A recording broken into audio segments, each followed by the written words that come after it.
भाई साहब आपको ये देख करके हैरानी होगी कि यहाँ पे इतने सारे इंडियन रिक्शा दिखाई दे रहे थे। चारों तरफ इंडियन रिक्शा इथोपिया के हरार सिटी में है। और यहाँ पे देखो भाई टीवीएस, बजाज की बाइक, ये यहाँ की मेन गाड़ियाँ हैं। और बहुत सारे भाई, एक दो नहीं, यहाँ पे देखो आप इतने सारे हैं भाई। देखो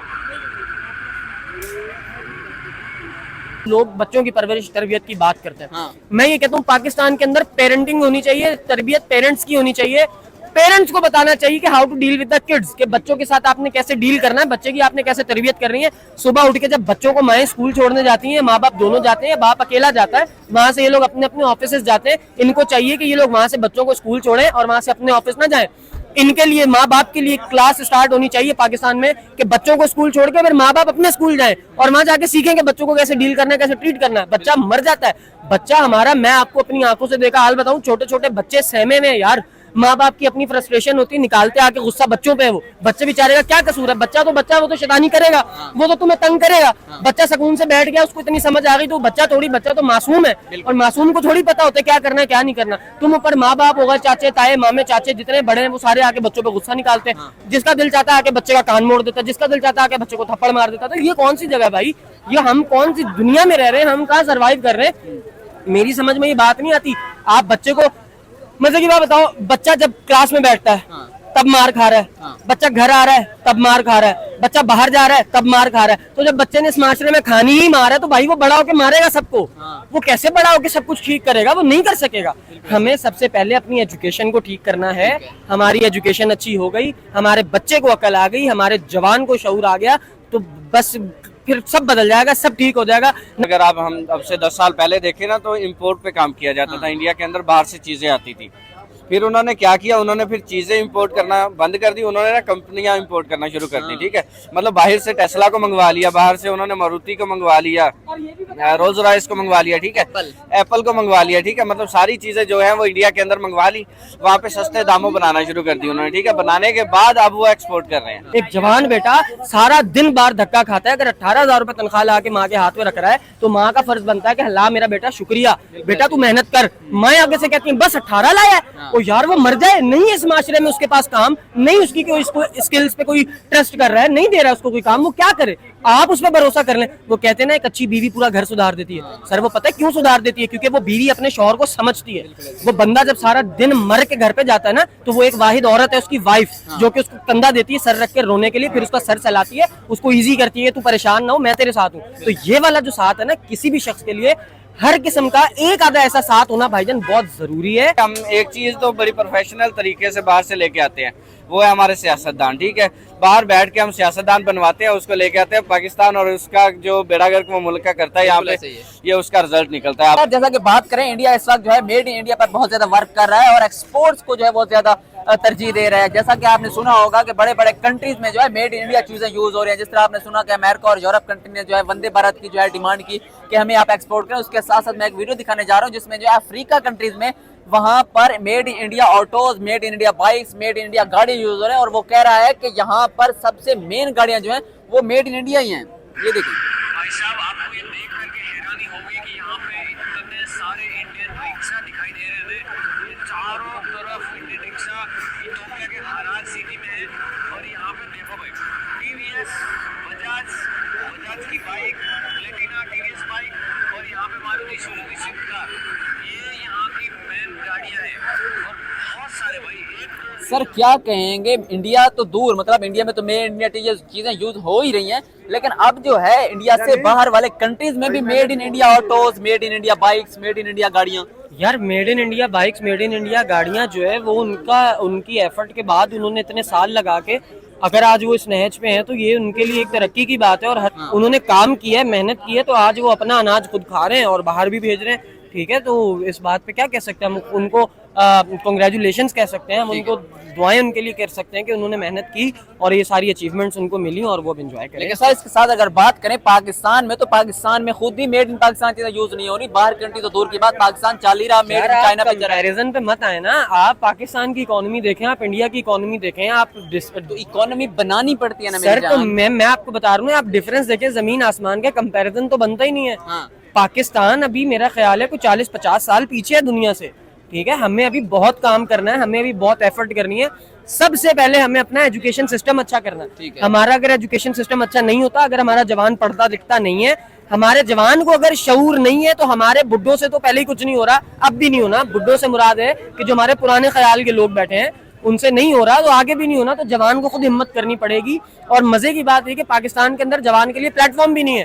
पाकिस्तान के अंदर जवान को यहाँ कोई बताने वाला भी नहीं कि बेटा तूने ऐसे करना है, ये करना है। नॉर्मली मैं आपको मजे की बात बताऊं, लोग बच्चों की परवरिश तरबियत की बात करते हैं। मैं ये कहता हूँ पाकिस्तान के अंदर पेरेंटिंग होनी चाहिए, तरबियत पेरेंट्स की होनी चाहिए। पेरेंट्स को बताना चाहिए कि how to deal with the kids, के बच्चों के साथ आपने कैसे डील करना है, बच्चे की आपने कैसे तरबियत करनी है। सुबह उठ के जब बच्चों को माएं स्कूल छोड़ने जाती हैं, माँ बाप दोनों जाते हैं, बाप अकेला जाता है, वहां से ये लोग अपने अपने ऑफिस जाते हैं। इनको चाहिए कि ये लोग वहां से बच्चों को स्कूल छोड़ें और वहां से अपने ऑफिस ना जाएं। इनके लिए माँ बाप के लिए क्लास स्टार्ट होनी चाहिए पाकिस्तान में कि बच्चों को स्कूल छोड़ के फिर माँ बाप अपने स्कूल जाएं और वहां जाके सीखें कि बच्चों को कैसे डील करना है, कैसे ट्रीट करना है। बच्चा मर जाता है, बच्चा हमारा, मैं आपको अपनी आंखों से देखा हाल बताऊं, छोटे छोटे बच्चे सहमे में यार, माँ बाप की अपनी फ्रस्ट्रेशन होती है, निकालते आके गुस्सा बच्चों पे। वो बच्चे बेचारे का क्या कसूर है? बच्चा तो बच्चा, वो तो शैतानी करेगा, वो तो तुम्हें तंग करेगा। बच्चा सुकून से बैठ गया, उसको इतनी समझ आ गई, तो बच्चा तो मासूम है और मासूम को थोड़ी पता होता है क्या करना है क्या नहीं करना। तुम ऊपर माँ बाप होगा, चाचे ताए मामे चाचे जितने बड़े हैं, वो सारे आके बच्चों पे गुस्सा निकालते हैं। जिसका दिल चाहता है आके बच्चे का कान मोड़ देता है, जिसका दिल चाहता है आके बच्चे को थप्पड़ मार देता है। तो ये कौन सी जगह भाई? ये हम कौन सी दुनिया में रह रहे हैं? हम कहाँ सर्वाइव कर रहे हैं? मेरी समझ में ये बात नहीं आती। आप बच्चे को मजे की बात बताओ, बच्चा जब क्लास में बैठता है तब मार खा रहा है, बच्चा घर आ रहा है तब मार खा रहा है, बच्चा बाहर जा रहा है तब मार खा रहा है। तो जब बच्चे ने इस माशरे में खानी ही मार है, तो भाई वो बड़ा होके मारेगा सबको। वो कैसे बड़ा होके सब कुछ ठीक करेगा? वो नहीं कर सकेगा। हमें सबसे पहले अपनी एजुकेशन को ठीक करना है। हमारी एजुकेशन अच्छी हो गई, हमारे बच्चे को अकल आ गई, हमारे जवान को शऊर आ गया, तो बस फिर सब बदल जाएगा, सब ठीक हो जाएगा। ना आपको पता चलेगा, ना मुझे पता चलेगा। देखते जैसे दिन और रात मिलते हैं ना, चेंज होता है सीन, अंधेरा रोशनी में, रोशनी अंधेरे में बदलती है। ऐसे आपका टाइम बदल जाना है, ऐसे आपका माशरा तब्दील हो जाएगा, तो सब कुछ सेट हो जाएगा, सिर्फ और सिर्फ हमारा एजुकेशन सिस्टम अच्छा हो जाएगा। अगर बात करें इंडिया की, तो इंडिया जिस तरह मेड इन इंडिया पर फोकस करके दुनिया की 5th लार्जेस्ट इकोनॉमी बना है और अब जो है दुनिया पे राज कर रहा है, तो क्या लगता है पाकिस्तान भी इसी तरह ही अपनी इकोनॉमी को बूस्ट कर सकता है मेड इन पाकिस्तान को फोकिया देकर? सर इसी तरह कर सकते हैं, जाहिर है हर काम का, हर तरक्की का सॉल्यूशन काम है। और असल बात यह है कि पाकिस्तान कब मेड इन पाकिस्तान पर आएगा, कब माफियाज की जेबें बंद जब आप चाहेंगे, जब मैं चाहूंगा। जब आप जवान चाहेंगे, जब मैं जवान चाहूंगा। बाखुदा मैं आपको सच बात बताऊं, आप अपनी जात को बदल दें यार। सिर्फ हर एक बंदे को, मुझे एक बात बताएं, आप अपने ड्राइंग रूम में कभी बच्चे का पैम्पर फेंकते हैं? अपने बेडरूम में फेंकते हैं? अपने किचन में शेल्फ के ऊपर सजा के रखते हैं कभी पैम्पर बच्चे का? डायपर नहीं रखते ना। तो भाई गाड़ी का शीशा नीचे करके क्यों बाहर सड़क पे फेंकते हो? वो तुम्हारा अपना घर है, नहीं करो ऐसे। जब हर बंदे को ये बात पता चल जाएगी कि ये हरकत नहीं करनी, सफाई हो गई, हो गया साफ पाकिस्तान। जब पाकिस्तान साफ हो गया, फिर सबको बच्चों को ये पता चल जाए कि भाई एजुकेशन बहुत जरूरी है। माँ बाप को पता चल जाए कि भाई हमने भूख काटनी है लेकिन बच्चा पढ़ाना है। अगर माँ बाप को ये बात पता चल जाए कि हमारे पास इतने वसाइल नहीं है, रिसोर्सेज नहीं है कि हम बच्चे को स्कूल पढ़ाएं, हमें माँ बाप को पता हो कि हम अगर बच्चे को स्कूल भेज रहे हैं तो हमें 3 की जगह 1 टाइम की रोटी खानी पड़ रही है, माँ बाप को चाहिए खाएं लेकिन बच्चा पढ़ाएं। बच्चा जवान हो गया, माँ बाप का रहे ना रहे वो अलग। हमारे माशरे में ये भी तो एक अलग स्यापा है ना, सरदर्द है कि बच्चा जवान हो गया जी, बच्चे ने कहीं शादी कर ली तो माँ पिटना शुरू कर दिया, माँ ने कि मेरा नहीं है, मैंने नहीं पूछता। भाई बच्चे इतनी देरी माँ बाप के होते हैं, जब तक वो आपका है आप शुक्र करें, जब तक आपका नहीं है उसको ओढ़ लेने दें, उसको छोड़ दें, ठीक है। तो बाकी अब मैं इस बात का ये मतलब नहीं है कि बच्चे अब ये हरकतें करें उठ के, ठीक है। बच्चों को खुद, जब माँ बाप बच्चों के साथ एक रिस्पेक्ट वाले मामले में डील करेंगे ना, देखें बच्चे की सेल्फ रिस्पेक्ट हर्ट नहीं होनी चाहिए। मैं आपको आंखों देखा अपना किस्सा सुनाता हूँ कि यार एक बच्ची थी, ठीक है, उसकी माँ ने ना मेरे सामने उस बच्ची को डांटा। उस बच्ची को रोना नहीं आया था, उस बच्ची ने यूं मुझे देखा, अब मैं वहां खड़ा हूँ, वो बच्ची ने इतना डिसरिस्पेक्ट फील किया, इतनी डिसरिस्पेक्ट फील की उसने अपने लिए, बच्ची वहां पे सिसकियों से रोना शुरू हो गई। मैंने ये चीज इतनी महसूस की, मैंने कहा यार अगर मैं वहां ना होता तो शायद ये बच्ची ना रोती।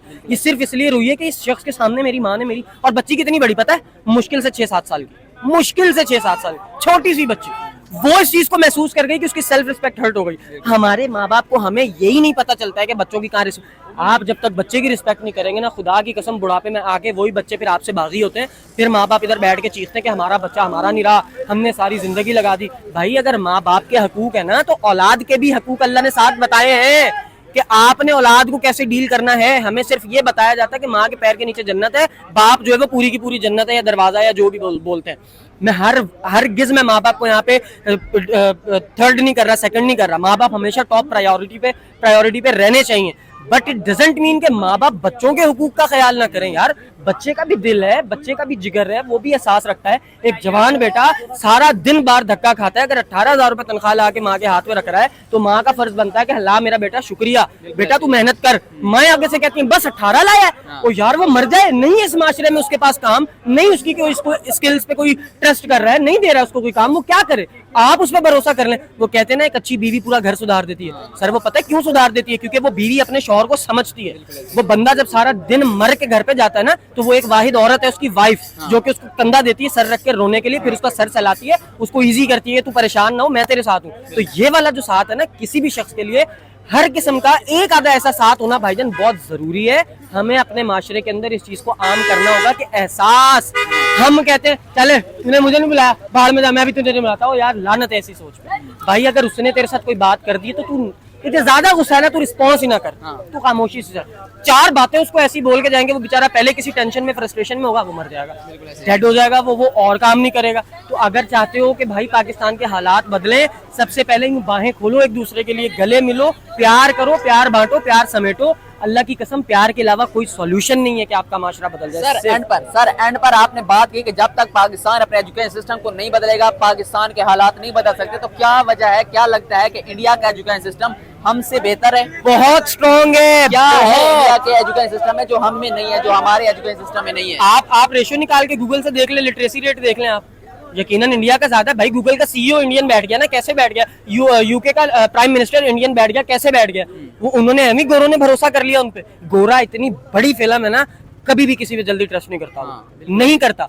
गोरा एक बहुत बड़ा बिजनेसमैन है, सही है। तो अगर गोरे को ट्रस्ट में लेना है तो भाई आपको पढ़ना लिखना पड़ना है, अगर आपने इस दुनिया में सर्वाइव करना है, अगर आपने इस बात से बाहर निकलना है कि हम मुसलमान हैं तो हम ये हैं तो हम वो हैं। भाई हम हर जगह अल्हम्दुलिल्लाह ओके हैं, ठीक है, हमारा रिलीजियस वाले मैटर सारे अलग हैं। अगर दुनिया में सरवाइव करना है, अगर आपने पब्लिकली लोगों से इंगेज करना है, तरक्की करनी है, आगे बढ़ना है, तो दुनिया के तौर तरीके दस्तूर आपको अपनाने पड़ेंगे। तो खुदारा अपने एजुकेशन सिस्टम पे काम करें, अपने जवान को पढ़ाएं, उसको शऊर दें, और यही हमारे लिए फायदे की बात है। एजुकेशन सिस्टम एक वाहिद ऐसी चीज है जो आपका ठीक हो गया ना।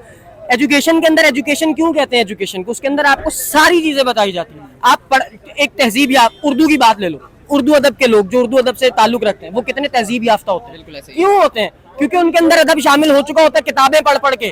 किताब इंसान को अदब सिखाती है, तमीज सिखाती है, तो वो हमें नहीं आता क्योंकि हम किताब से भागते हैं। हमारे बच्चे को रट्टे लगवाए जाते हैं इतने इतने बड़े पेज के, लेकिन उसको बिठा के ये नहीं कहा जाता बेटा तू ठीक है ये सारा कुछ ना रट, तू सिर्फ समझ ले है क्या, बाकी टेंशन नहीं है। खुदा की कसम बच्चे ना तुम्हारे पोजीशनें खुद लेना शुरू कर दें, फिर मुझे कहना। हम बच्चे को प्रेशराइज कर देते हैं, बस हमने ये नहीं करना। बच्चे से भी प्यार करना है, बड़े से भी प्यार करना है, बुजुर्ग से भी प्यार करना है, प्यार ही करना है बस। एक्सपोर्ट के अंदर वो बड़ा काम कर रहे हैं, ठीक है। मतलब अगर आप हम अब से 10 साल पहले देखें ना, तो इंपोर्ट पे काम किया जाता था। इंडिया के अंदर बाहर से चीजें आती थी। फिर उन्होंने क्या किया, उन्होंने फिर चीजें इंपोर्ट करना बंद कर दी, उन्होंने ना कंपनियां इंपोर्ट करना शुरू कर दी, ठीक है। मतलब बाहर से टेस्ला को मंगवा लिया, बाहर से उन्होंने मारुति को मंगवा लिया, रोल्स रॉयस को मंगवा लिया, ठीक है, एप्पल को मंगवा लिया, ठीक है। मतलब सारी चीजें जो है वो इंडिया के अंदर मंगवा ली, वहाँ पे सस्ते दामों बनाना शुरू कर दी उन्होंने, ठीक है। बनाने के बाद अब वो एक्सपोर्ट कर रहे हैं, ठीक है। ये आपने दिखाया रिक्शा, ये तो बहुत छोटी सी बात है, वो तो गाड़ियां इंपोर्ट कर रहे हैं, एक्सपोर्ट कर रहे हैं, ठीक है।